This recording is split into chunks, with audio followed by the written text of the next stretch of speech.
Hello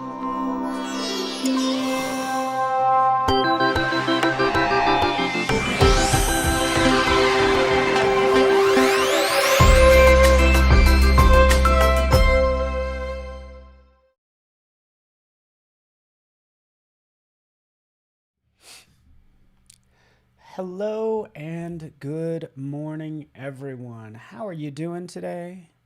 Paul Tranny here. I'm going to dive into everybody. Hello, Froja, Bruce, and Noor, Michelle, Jennifer, Sven, Susan Wilson. Hopefully you enjoyed the one and only Kyle T. Webster, who was just up.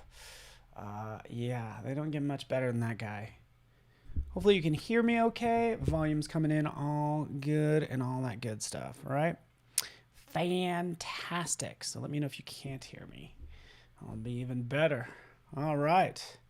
And again, welcome to today's Daily Creative Challenge. We're going to tackle shapes and text, which seems really innocent. You're like, oh, shapes and text, no problem. Oh, it gets a little complex, right? Because there's multiple ways to, create shapes. And I want you to do it the most flexible way as possible. Thank you, Murray, for the confirmation there on audio. So let's just jump over and get this party started. Hopefully this day finds you well. How you doing? I'm doing pretty good. I get to see my mom today. So that's, I guess, big news. See how she's doing. All right, so you can see right in here, Daily Creative Challenge, basically the page, and there we go. Boom, I'll just paste it right over there for everybody who's just joining me. So as I scroll down, you can see we did photo and illustration, shapes and text. We're actually going to add to what we kind of previously built upon. So we're going to add some effects and things like that to this as well. We're going to blend together shapes and text using masks, blur filters, distortion tools, but also we're going to understand how shapes works, how text works differently from, say, a regular pixel layer. So we've been using pixel-based layers. That's what I call these. Anything that's a photo is a pixel-based layer, but just go click on that link and then go ahead and download that file. And sure enough, you could also do that right out here, shapes and text in Discord if you're joining me there. That's actually how you kind of get the file faster, I feel. But I could be wrong. All right, here it is. All right.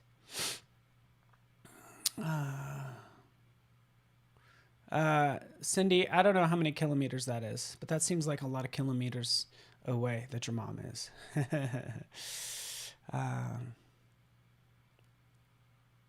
Oh, thank you, Steve. Appreciate it. All right, so here's just, again, this is just a fun background to play with, right? We get to kind of mess with this, but most importantly, we can kind of review sort of creating shapes and text, right? You might look over here and you'll see your selection tools, right? So you have sort of an elliptical marquee tool.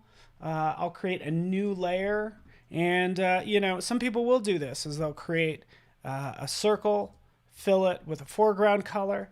And now this is a pixel-based layer. So if you scale this up, you're going to see some of those pixels break down, right? So it gets very fuzzy, right? So that's something that we maybe we don't necessarily want.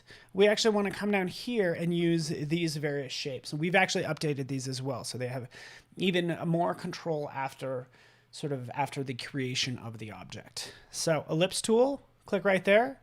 We'll go in here, we'll click, we'll drag out like so. And there we get that. It should pop up your properties panel. In here, again, we want to make it a white fill. There we are. Maybe no stroke. There we are. And sure enough, we can scale this infinitely because this is a vector shape, right? You guys hopefully get the idea. It's going to be nice and clean. All that good stuff. Vector is good. All right. Sam Peterson is here. You could snap this into place. I'm just going to center it, by the way, kind of like so. And then we could do some fun things with this. We'll do a couple fun things. I think this is going to be a blast, by the way.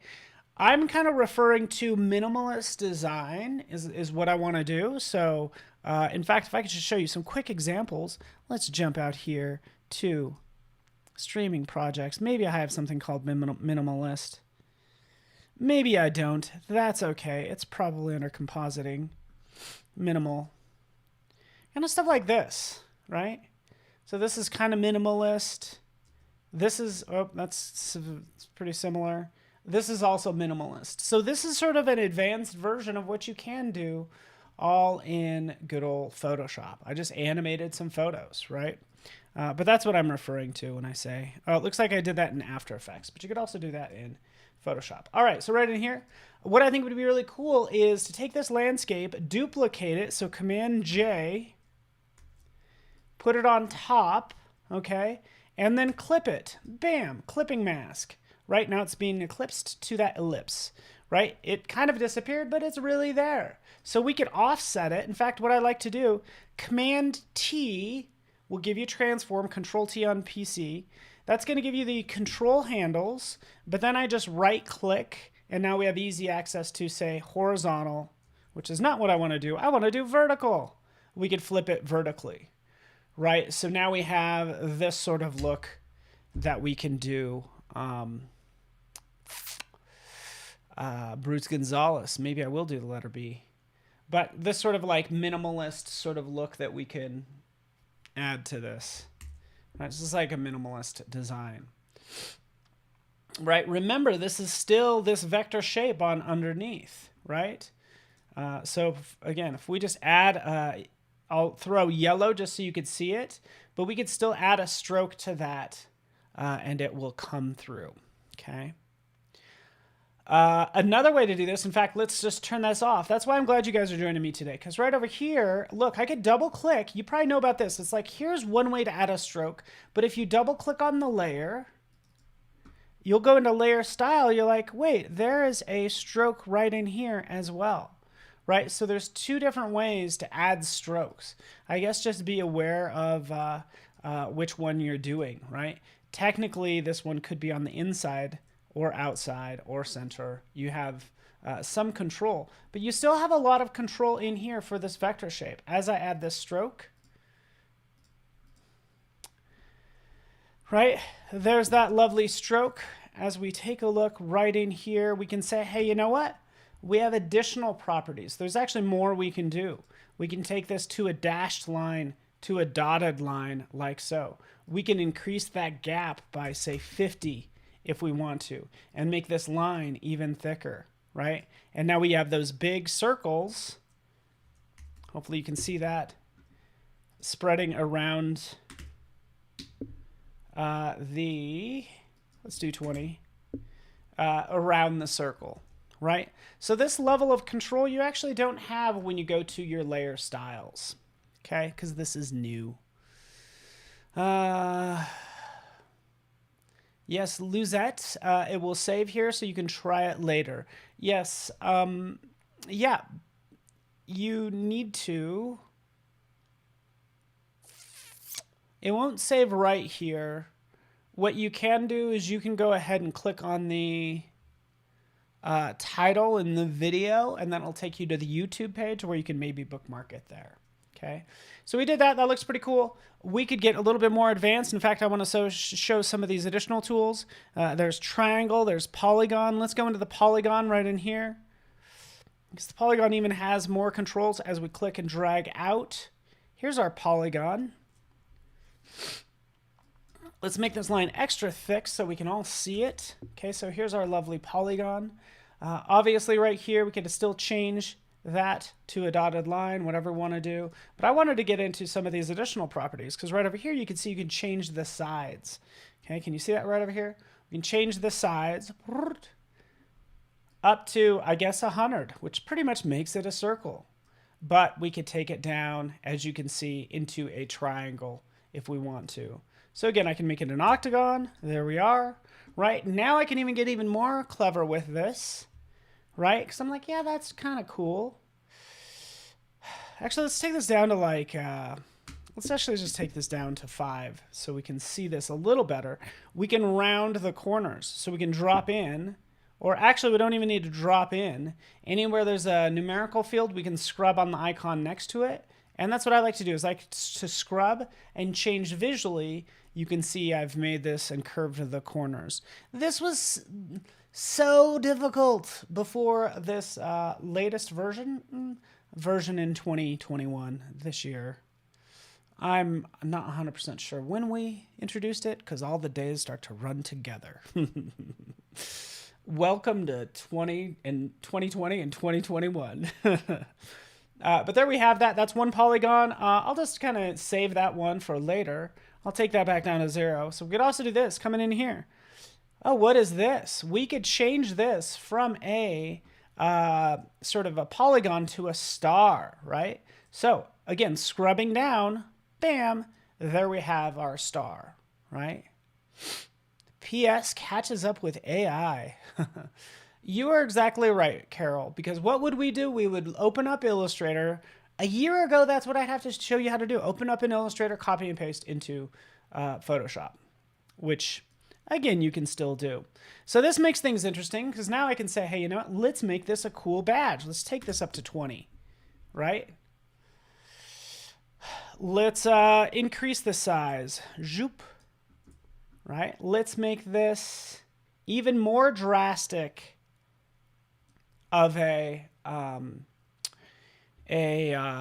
polygon, which polygon turned into a star. Now it's a starburst.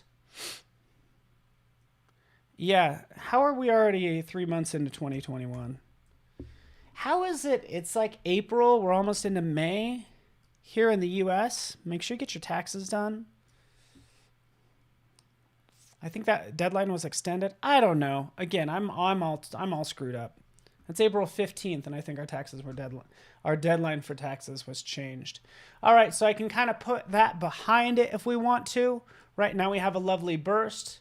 We could take these shapes and scale them down, right? And now we just have a cool a burst that I can play with that's kind of hovering over the water. Okay. Heck yeah, you could put a skull in all of this, and thank you so much for mentioning that. I'm so glad you mentioned that. I knew you were joking, RB, and I love it. Because you're like, hey, yeah, let's put in a skull. Or something else. Custom shape tool. Okay, so before I go there, I do want to open up the Shapes panel. So you can go to Windows, Shapes, and you have access to all these lovely shapes right over here, right? Now, they're going to be the same shapes that you get from your custom shape tool. Right over here, as we click, we can see that these are the same shapes, okay? You have a little bit more control over here in your shapes panel to like kind of reorganize and delete and all that fun stuff. So honestly, kind of use whichever one you want. In fact, we can actually kind of figure out what the difference is.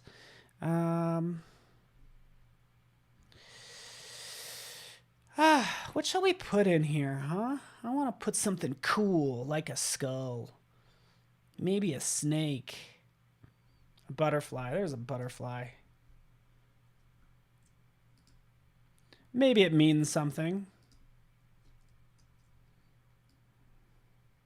Oh, wait. I accidentally selected a tree. Let's get rid of that. Ah, that's what I did. I made the mistake of doing a click and drag. I'm so glad. I was like, I bet you I'm going to learn something right now. Okay. I'm looking. All right, so let's take this bee. Here's my bee. My intention was to drag it in, but what you have to do is you have to select the bee, and maybe you're Scorpio, like maybe we're doing star signs, selecting that scorpion, and then you have to draw it out, like so. And now we get, of course, our scorpion. If we take a look, we can see the size of that stroke that we want to take down. Notice how it has all these sharp edges, right? I get it. Scorpions are kind of sharp, and their little claws they'll get you. So will their stinger. But what I want to do is soften the edges. So we could round the corners, and we can round the corners and round the ends. So that's what I did. I made it less spiky by rounding the ends like so. Okay, that's all I'm doing. How's everybody doing this fine? What is it, Tuesday? There we go. Scorpio, done. Okay, maybe I'll make this 8. That did look like a Wanaka tree. I don't know what that is. Paco Siller with dropping some knowledge. I have no idea what you're talking about, but I want to learn at the same time. For these trees, if we take a look, it will tell you on rollover. So you are kind of able to tell cedar, on down the line. Okay, so there that is. Now compare that to how the shapes panel works. So again, we use the custom shape tool. We could also go over here and just drop in a shape, which is what I'm going to do right now. Let's turn off that scorpion. Let's drop in a lovely leaf. Okay, there it is. As we drop it in, you can see how that works the same way. Keeps most of my settings, but actually does not round the corners and the ends, which I was hoping it would do. Right, so now we know how to work with shapes. Okay. Oh, you're saying this area. Oh, that looks, oh, I'm learning stuff. Paco knows this. He sees these awesome pictures. He's like, yeah, I know where that was taken. So interesting. All right, good stuff. Coffee break. All right. Okay, so we're not done yet though. So let's do this really fast. Let's jump out. Let's just make a new layer. Let's take a couple of shapes. And again, this is going to be a quick example because I think this is pretty important. I have a shape. Here's a circle. And I've had people make this mistake before. You're like, okay, I want to draw another circle that's going to be down like to the side. Okay. Well, typically if I draw on here, it's going to create a new ellipse, right? So now we have these two circles. That's exactly what I want, right? Let's delete that one. Let's do this one more time. Because as we go up here, we have additional options. So we could say, hey, it's making a new layer. What we can do is we can combine shapes or subtract the front shape. In fact, that's what we'll do. We'll do a subtract front shape, draw out. Let's do a little bit better job, Paul, because I want a cooler moon than that. Something like that. You could see it subtracted the front shape. I only caution you when you do this is that it actually defaults to your last setting. So just keep in mind if you do change this. Intersect, exclude, merge shape components. Hopefully you understand all this stuff, everything.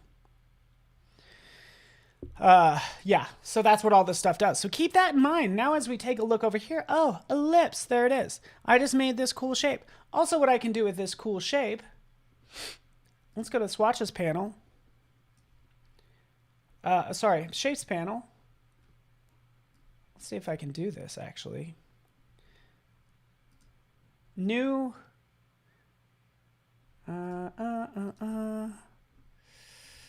There we go. There we are.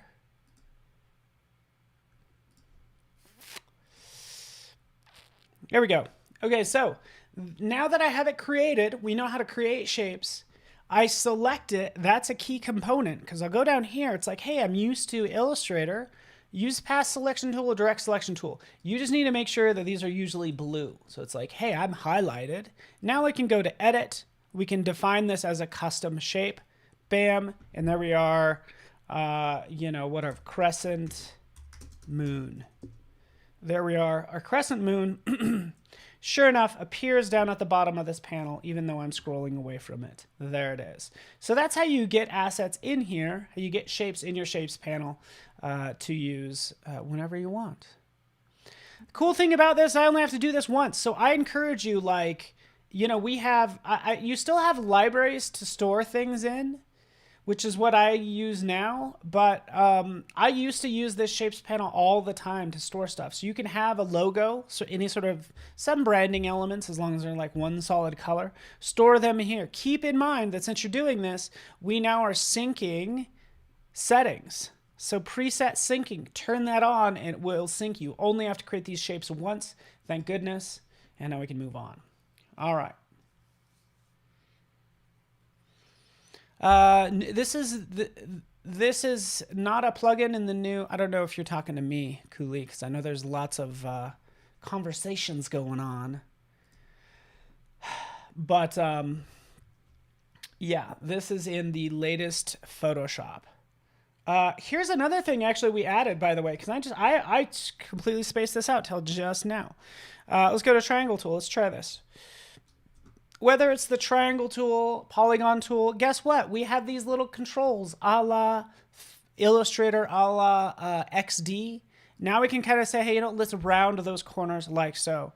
Rounding corners directly on the object is what you can do. And I'm just checking out, see if we can do anything else. All right, so there's that on object controls for some things. Okay, where's our lovely ellipse? Let's call this moon. Right, there we go. Again, we can put that in the sky, whatever we want to do. I want to do something kind of cool. Can you bring shapes in from Adobe Capture? Yes, you can. When you bring shapes in from Adobe Capture, they come in from your into your libraries panel. Let's see if I have shapes, but it will be a vector, maybe.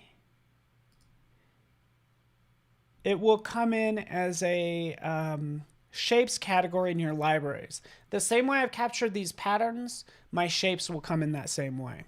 Okay. All right, fantastic. We have that done. I wanted to do like a cool shape in the sky. I wanted to do something cool. I wanted to try to create something cool, guys. So let's do that. Maybe what we'll do is we'll throw a gradient in here, by the way. Adding the gradient, and I think that's fascinating. Let's go back into properties. There we are. Adding that gradient. Again, right this way, adding that gradient like so. We kind of want this hovering in the sky. We could do this a couple different ways. I was thinking about having the tree, like having the tree kind of in front of this shape. That might be kind of a cool effect to do, right? I think in this case, I'm just going to have this hover, but more importantly, I'm going to show you how to kind of distort some of these. So I'm going to do a Command J. We're going to jump this. The second one, this is going to be the reflection, right? We're going to go ahead and protect this reflection, soon to be reflection, by converting it to a smart object. Now that it's converted to a smart object, right, I can do a Command T, flip vertical, right?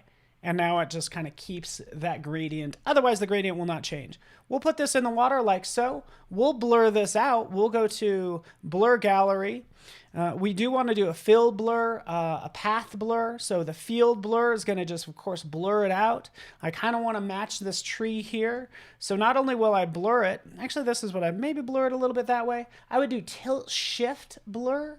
So this says, hey, you know what? It's going to be sharp right here. And let me turn off field blur, actually. It's going to be sharp right here and blur out more down that way. So let's just kind of split it like so. Bring this line in. Crank this up to 11, right? Because it would be like that. It would actually be a little bit more blurry the higher up it is. But I also I thought I'd add a path blur because I feel like this tree is definitely like has this like motion to it, and you could do that with the path blur. So let me turn off tilt shift, and now this is what the path blur gives you, that sort of blurriness, right? Kind of like messing with your eyes, have that blur down. All right, I only have 2 minutes. Banhammer crushed me yesterday, like crushed me. I haven't been crushed that bad in a while. So it's cool that I can use Blur Gallery, add 2 blurs, which is awesome. Click OK. And that's kind of cool, right? We'll actually play with the blend modes. We'll take this down into like overlay because we want some of that water to kind of peek through right down here. It makes it look kind of nice. And again, I guess it's like alien spaceship, like you said. Right, that we're playing with. We would have to play with the distance as well, but you get the idea. I don't know what you think. Yeah.